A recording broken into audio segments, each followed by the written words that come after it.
حضور اعلیٰ حضرت رضی اللہ تعالیٰ عنہ ارشاد فرماتے ہیں، حسن یوسف پہ کٹی مصر میں انگشت زنا، حسن یوسف پہ کٹی مصر میں انگشت زنا، سر کٹاتے ہیں تیرے نام پہ مردان عرب۔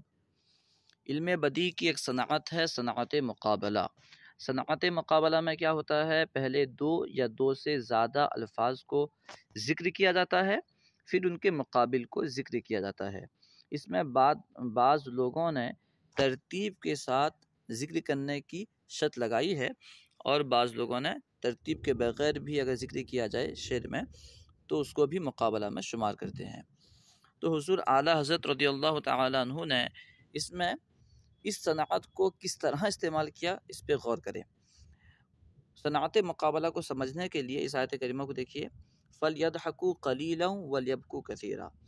اس آیت کریمہ میں پہلے فَلْيَضْحَكُوا کہا گیا یعنی ہنسو، تو اس کے مقابل میں کہا گیا وَلْيَبْكُوا یعنی رو۔ قَلِيلًا کہا گیا یعنی کم، اس کے مقابل میں کثیرًا کہا گیا یعنی زیادہ۔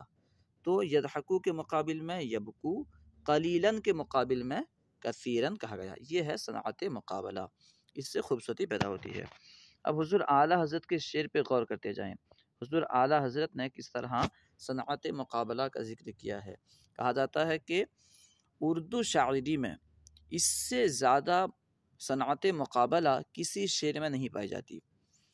حضور اعلیٰ حضرت فرماتے ہیں، حسن یوسف پہ کٹی مصر میں انگشت زنا۔ ایک طرف حسن یوسف ہے، حسن ہے، دوسری طرف نام ہے، سر کٹاتے ہیں تیرے نام پر۔ تو حسن کے مقابل میں نام ہے۔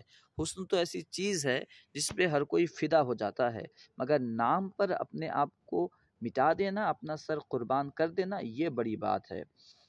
اور وہاں کٹی تھیں، حسن یوسف پہ کٹی یعنی بلا ارادہ کٹی، ٹھیک ہے۔ یہاں کٹاتے ہیں یعنی بال ارادہ کٹاتے ہیں، جان بوجھ کر کٹاتے ہیں، عمدن کٹاتے ہیں۔ کٹی یعنی سہون کٹ گئیں، غلطی سے کٹ گئیں، بھول سے کٹ گئیں، لیکن یہاں پہ کٹاتے ہیں، جان بوجھ کر بال ارادہ کٹاتے ہیں، یہ مقابلہ ہے۔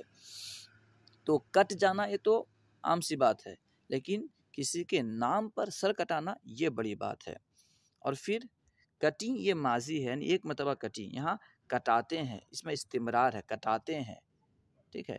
بس ایک مرتبہ نہیں کٹایا، کٹاتے ہیں، اب تک کٹاتے آ رہے ہیں۔ نبی پاک کی ناموس پر عاشقان رسول اپنے سر کٹاتے آ رہے ہیں۔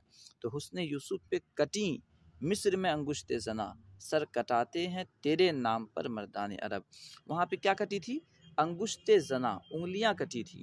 یہاں پہ لوگ سر کٹاتے ہیں، کسی کے نام پہ، کسی کے حسن کو دیکھ کر انگلی کٹ جائے، اس پہ حسن پہ کوئی حسن کو دیکھنے کی وجہ سے اپنا ہوش کھو بیٹھے اور انگلیاں کاٹ دے، یہ بڑی بات نہیں ہے۔ کسی کا نام سن کر اپنا سر کٹا دینا یہ بڑی بات ہے۔ تو انگلی کے مقابل میں سر کہا گیا، اور وہاں کس کی انگلیاں کٹی تھی؟ عورتوں کی۔ یہ ایک فطری بات ہے کہ جن سے مخالف دوسری کی طرف مائل ہوتا ہے، یعنی مرد عورت کی طرف، عورت مرد کی طرف مائل ہوتی ہے، لیکن کسی مرد کا مرد کے نام کو سن کے سر کٹانا یہ بڑی بات ہوتی ہے۔ تو مصر کی عورتیں حضرت یوسف علیہ السلام کے حسن کو دیکھ کر اپنی انگلیاں کاٹ دیں اور انہیں پتہ نہیں چلا، یہ بڑی بات نہیں ہے۔ لیکن نبی پاک کے نام پر عرب کے لوگوں کا، عرب کے مردوں کا سر کٹانا یہ بڑی بات ہے۔ اور اس طرف جو ہے مصر ہے، مصر کے لوگ نرم دل ہوتے ہیں، اور ایک طرف عرب ہے۔ عرب کے لوگ ایسے ہیں جو اپنی بیٹیوں کو زندہ درگور کرتے ہیں، زندہ مارتے ہیں، کتنے سخت قسم کے لوگ ہیں۔ تو اگر مصر کی عورتیں کسی پہ فدا ہو گئیں تو یہ اس میں کیا تعجب ہے؟ عرب کے مرد جو اپنی بیٹیوں کو مارنے میں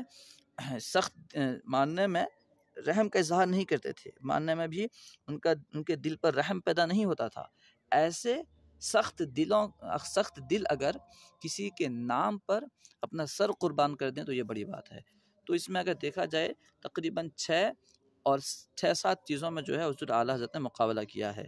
ایک طرف حسن ہے تو ایک طرف نام ہے، ایک طرف کٹی ہیں تو ایک طرف کٹاتے ہیں، ٹھیک ہے، یہ ماضی، یہ استمرار۔